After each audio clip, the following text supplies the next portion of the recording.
Assalamu alaikum. I hope you are fine. Let's start our work of English A.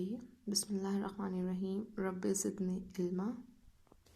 बेटे come to page number 75. इसका जो B part है, use the words with I, E और Y to make the words. The sound is the same. ये वाला topic हम करेंगे और उसके ऊपर जो हमारे पास वर्ड्स लिखे हुए हैं इनके हम साउंड प्रोनाउंस करना सीखेंगे कि इनकी साउंड क्या होती है। जैसे हम पहले करते हैं बिल्कुल वैसे ही करेंगे। ऊपर वाले वर्ड्स की हम रीडिंग करेंगे, हमें मतलब पता होगा उनका, और उसके बाद नीचे वाले जो स्टोरी दी हुई है, उन्होंने एग्जांपल दी हुई है, उसके अंदर हम उन वर्ड्स को फिल करेंगे। अच्छा जी, let's start with the first word which is five. Five आपको पता है क्या होता है। देन फाइन, ये भी आप जानते हैं। Nine, like, time, five, kite, high, night, tonight, bright, right, frightened, might। यहाँ आप देख रहे हैं IGH जो है वो सेम साउंड इन सारे वर्ड्स में प्रोनाउंस कर रहा है। High, night, tonight, bright, right, frightened, might. Same is the case with the third line. Y की भी सेम साउंड आएगी सारे वर्ड्स में, which is fly, my, try, cry, sky, nearby, why। Then Ogi, sun, one, Monday, front, some, come, done। Okay, so ये sound आपने pronounce करनी है। उसके बाद नीचे से जो स्टोरी है ना वो आपको पिक्चर में नज़र आ रही होगी कि जो पिक्चर में यहाँ पे डोर है, यहाँ पे एक बर्गलर है। बर्गलर आपको पता है थीफ होता है, और ऊपर जो है वो कोई। अच्छा बेटे, इसमें बेसिकली क्या होता है कि जो बर्गलर है, जो थीफ है, वो किसी के घर जाता है, ऑब्वियस सी बात है, कुछ चुराने। तो उसकी वाइफ और वो डिस्कस करते हैं। उसकी वाइफ उसे बताती है कि कैसे करना है, क्या करना है, आपने ध्यान से रहना है और शोर नहीं करना। लेकिन अगर कोई गलती से शोर हो जाता है, कोई चीज़ गिर जाती है तो, और कोई पूछे कि क्या हुआ है या कोई करने, तो म्याऊं की आवाज़ निकाल देना, इससे लगेगा कि कैट है और वो आपको कुछ भी नहीं कहेंगे। तो ये हस्बैंड वाइफ जो है ना, ये दोनों डिस्कस करके निकलते हैं। और फिर वहाँ जाकर जो बर्गलर है वो उसकी जो एडवाइस होती है अपनी वाइफ की, जो उसे वो देती है निकलने से पहले, उसको फॉलो भी करता है। अब देख लेते हैं हम कैसे। One fine night, a stupid burglar went out to steal things from a nearby house. एक शाम एक स्टूपिड बर्गलर, एक बुद्धू चोर, नज़दीकी घरों में चीज़ें चुराने के लिए निकला। बी केयरफुल, एहतियात से, सेड हिज वाइफ, उसकी वाइफ ने कहा। You dash make a noise, यहाँ हम लगाएंगे माइट। माइट हो सकता है, ठीक है ना। You might make a noise if, हो सकता है कि तुम शोर कर दो।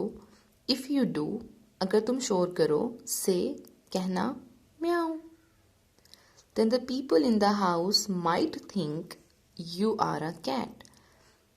ये बेटे जो एम है, यू के बाद एम है, हाउस के बाद एम है, ये हमें हिंट्स मिले हुए और हमने ऊपर वाले जो हमें वर्ड्स दिए हुए उनमें से ये हिंट्स चूज करने। तो हमारे पास एम से या तो मंडे शुरू होता है यहाँ पर, या माई शुरू होता है, और या फिर माइट है। तो यहाँ पर जो एक्यूरेट वर्ड है वो माइट आएगा।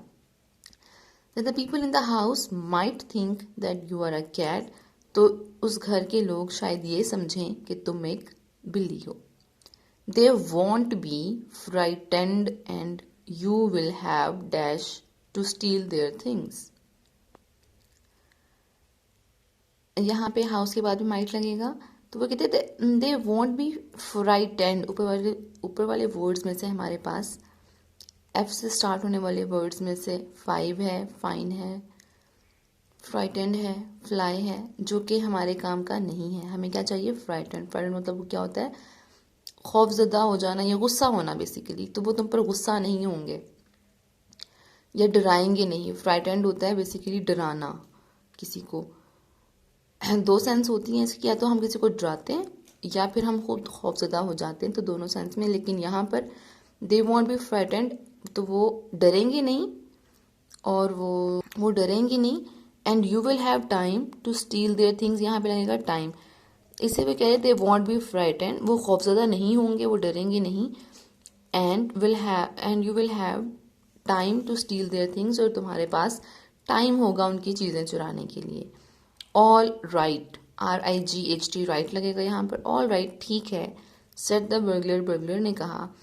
आई will try to remember, I try to remember, ये जो आई के बाद आपके पास अपॉस्ट्रोफ लगा हुआ है और डबल आई लगा हुआ है, इसका मतलब होता है आई विल। आई विल या आई शैल के लिए हम जो शॉर्ट फॉर्म यूज़ करते हैं वो आइल होती है। I dash to remember, I try to remember, मैं याद करने की कोशिश करूँगा। यानी आपकी बातें जो मुझे बता रही हैं मैं वो याद करने की कोशिश करूँगा। The burglar crept through the window of a near by house. Crept वैसे क्रीप की सेकेंड फॉर्म है। क्रीप का मतलब होता है रेंगना। तो जो बर्गलर है वो साथ वाले घर के विंडो में रेंगता हुआ जाता है। नियर बाय, हाउस से पहले लगेगा nearby. Then he dropped his bag, और फिर वहाँ पर उसका बैग गिर जाता है। क्रैश, हुज दैट, वहाँ कौन है। Shouted a man from upstairs, ऊपर से एक इंसान जो है वो चिल्लाता है कि वहाँ कौन है। Bother, thought the burglar, burglar सोचता है जहमत दे दी, तकलीफ दे दी। Why did I drop my bag, वो खुद से पूछता है कि मेरा बैग क्यों गिर गया, क्यों मैंने अपना बैग गिरा दिया। Y did I drop my bag, what did my wife से, मेरी, फिर वो याद करने की कोशिश करता है कि इसकी वाइफ ने उसे क्या कहा था। So what did my wife, यहाँ आएगा WIFE, वाइफ से। देन ही रिमेंबर्ड, फिर उसे याद आता है।